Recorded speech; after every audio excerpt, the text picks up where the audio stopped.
Okay, dodged a potentially very serious scenario coming in. I had to pull out my passport, which I didn't think I was going to need, but thank God I brought it. So word of advice, always bring your passport. Now I'm gonna check out this coffee place over here and grab some coffee.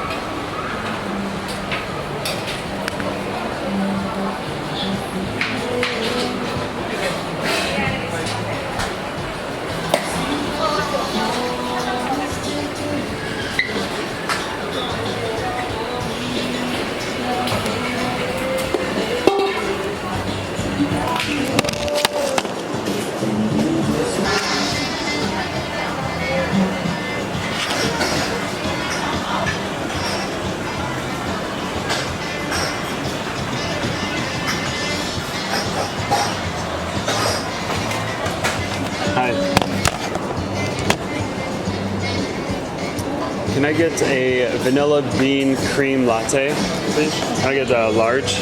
Only one size? Okay. Ice or Ice, please, yes. espresso vanilla latte or cold brew vanilla latte?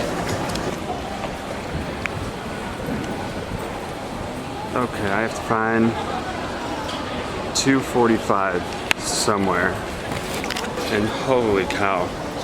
Trying to navigate a foreign or international airport has been insane. I went through so many special procedures just to get to where I'm at. It's unreal going through like an American security and then going through like a foreign nation security at an airport, how different it is. But here's all the stuff I was talking about before.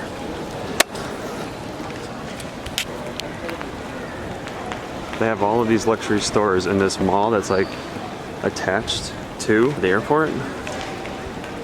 Very interesting.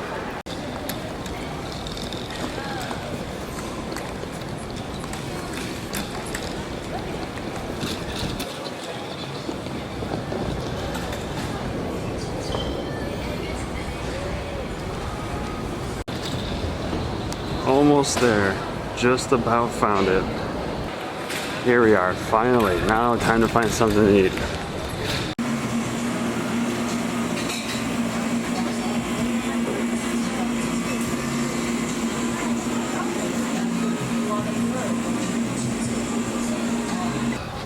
Okay, let's talk about this here for a minute. But first, I'm gonna eat some sushi that I got at this place here. Let's have this focus just a tad bit. Maybe not. It's called Snow Fox. Snow Fox Sushi. Let's see if I can help this. There we go. Snow Fox Sushi. So, while I enjoy this, let's see. I'm just gonna probably spill this. There we go. But yes, what an interesting experience going through this airport. Let me explain that to you right after I set this up. Okay, so what had happened was, for some reason they were looking for my passport, even though traveling on military orders, you shouldn't really need that per se. So first off, even trying to find where you're supposed to check in, because of course, not many things are in English. That was difficult. Luckily, there's a lot of very helpful people here that didn't mind helping me out. So in addition to that, they kept asking for my passport, and then they asked when or how did I come into the country with my ID or with the passport, and I said my ID, and whatever she did, it didn't end up working and going through. So after I finally got my boarding pass, then I had to figure out where to go to actually get to the security gate. Then once I got there, talk about looking like a foreigner. I was lost, I was going in the wrong direction. I quite literally almost had to have a security guard like just push me into the right direction because I had no idea where I was going. Once that happened, and they scanned everything and they took my passport for a second time when I was going through the security line, and I got everything checked. I had to go to another special line because it couldn't read something. I didn't quite understand what was going on, and I actually had to take out my orders, and I was kind of thrown off when the lady asked that because I didn't know if they know about military traveling and stuff like that in a civilian airport, or like a regular airport that isn't military related.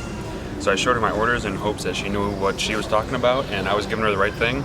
And when I showed her, she seemed to know what she was talking about, so that helped. I gave her all of my paperwork, and she looked at it, scanned something, said something else that I didn't readily understand. And then she just pointed me in the direction, and there you go. I went through security. So yeah, they kept asking for my passport, which again, I don't think you necessarily need, but I bring it with anyway, just in case. So I don't know if they actually did anything with it, because I scanned it several times, and while I got like a little green check mark when it was scanned, it wasn't finding my information for the ticket that I purchased with the military. For those of you that don't know, there's going to be a special system called DTS. So anytime you do any sort of like traveling or something like that, you're always going to put all of your receipts, upload them to this service, right? They weren't able to find that stuff with my passport. So then I was kind of freaking out because I'm like, what if they don't take this stuff? But like I said, eventually everything was all good, but it's just one of those things that you're actually going through, you don't understand the process of those things at a foreign airport or what they're doing or what they're saying. You're just kind of living by them just pointing you in the right direction, or you just hoping that they understand what you're saying and that someone knows some sort of English to kind of get you to where you need to be. So I finally found where I'm supposed to be. More to come on that. We'll see how the flight goes. In the meantime, I'm going to finish this sushi before the flight, and I will see you guys soon.